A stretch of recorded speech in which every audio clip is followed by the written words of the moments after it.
Hi guys, and welcome to my next video. So this video, you can already tell by the title what it's going to be about, but I want it to be basically a series. Today is Sunday the 9th of April. At the end of April, I'm going to be entering a half marathon called the Ramathon, which is in Derby. I think it's on the 6th of June. It's that first weekend in June anyway.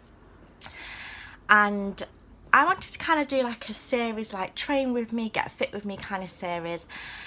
Train a half marathon with me, or just train for like a 5k or a 10k. That's basically what this video is about. I have done, I think, 6 to 8 half marathons. I can't remember how many it is exactly. 6 to 8 half marathons, and my last one I did was the Ramathon last year. After that, I think I did a 10k, and then I had to stop running because I was having issues with my stomach basically.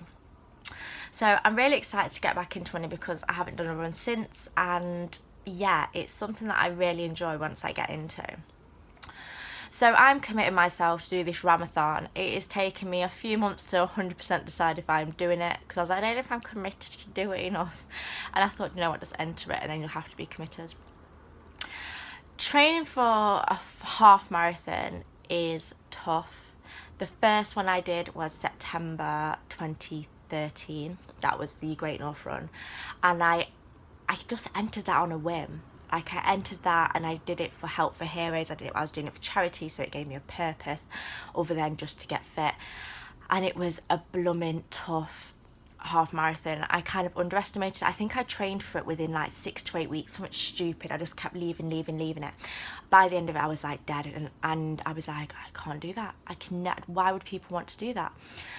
And 2 weeks later, I did the Robin Hood half marathon, which I'd already entered, and I did like no training for that really. And then there was like 2 weeks between the two half marathons, and I did no training, which was stupid.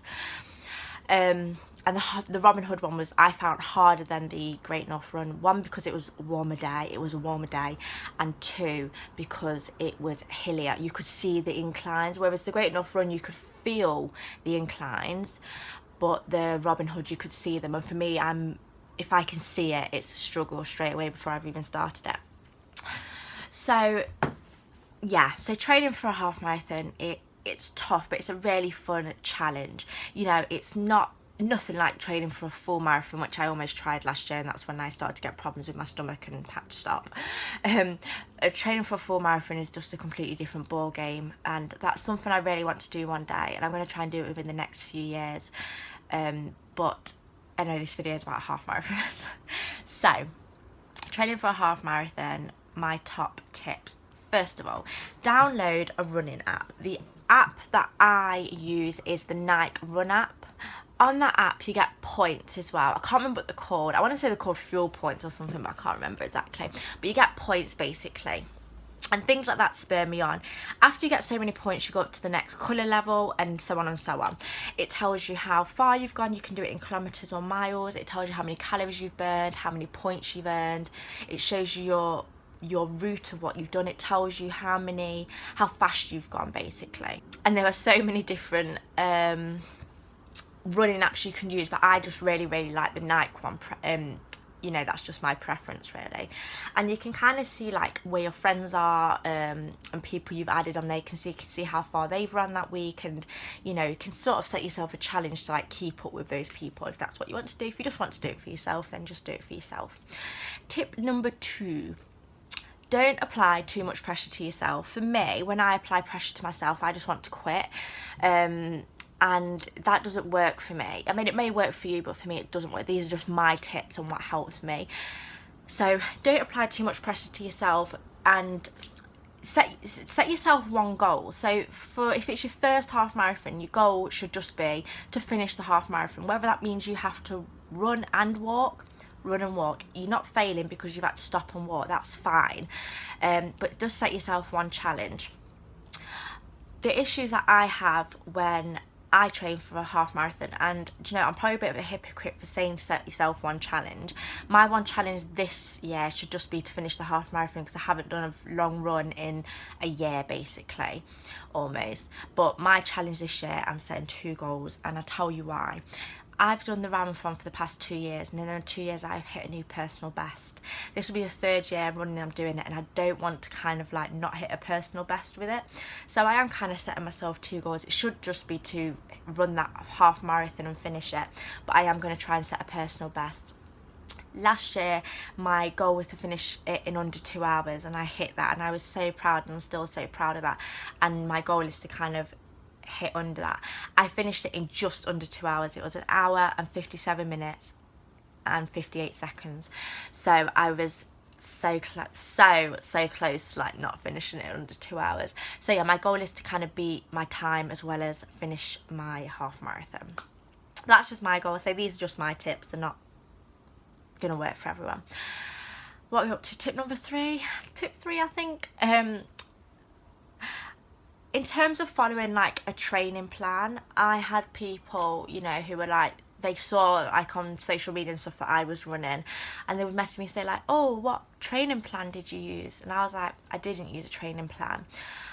And that really works for some people, and my tip isn't to not use a training plan, because that wouldn't be really wise. Training plans are great, and a lot of them are written by professionals, and they are a good basis for your training.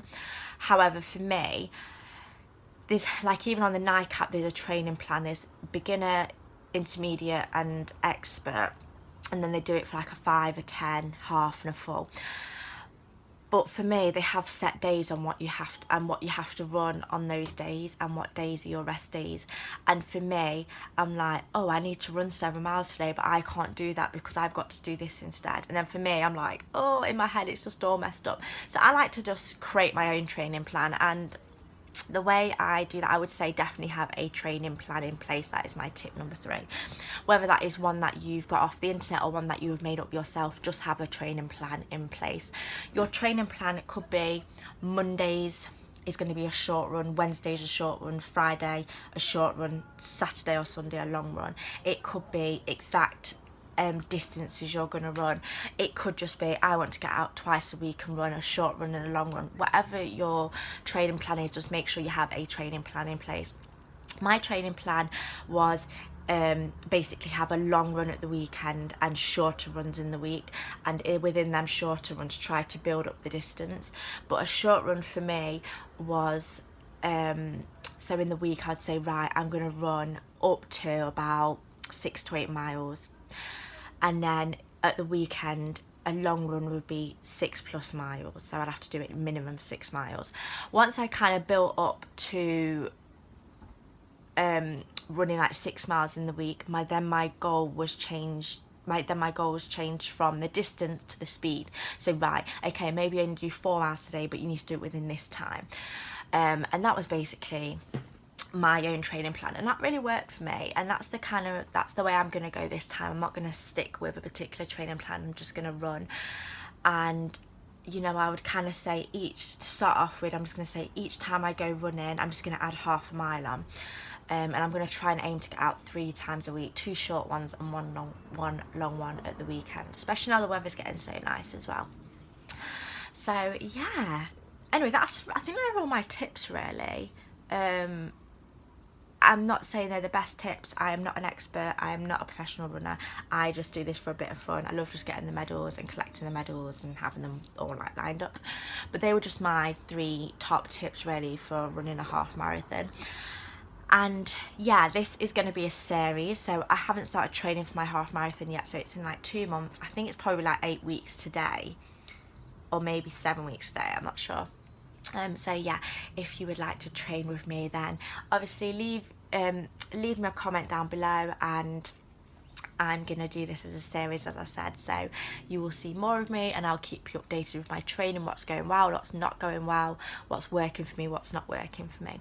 But yes, thank you very much for watching. I hope you found some of it useful. If you have any top tips of your own for running or training for a half marathon or anything, leave them down below, because as I said, I'm not an expert. Yes, I've done like 6 to 8 half marathons, but I'm still always learning. But yeah, thank you very much for watching, and I'll see you in my next video. Goodbye.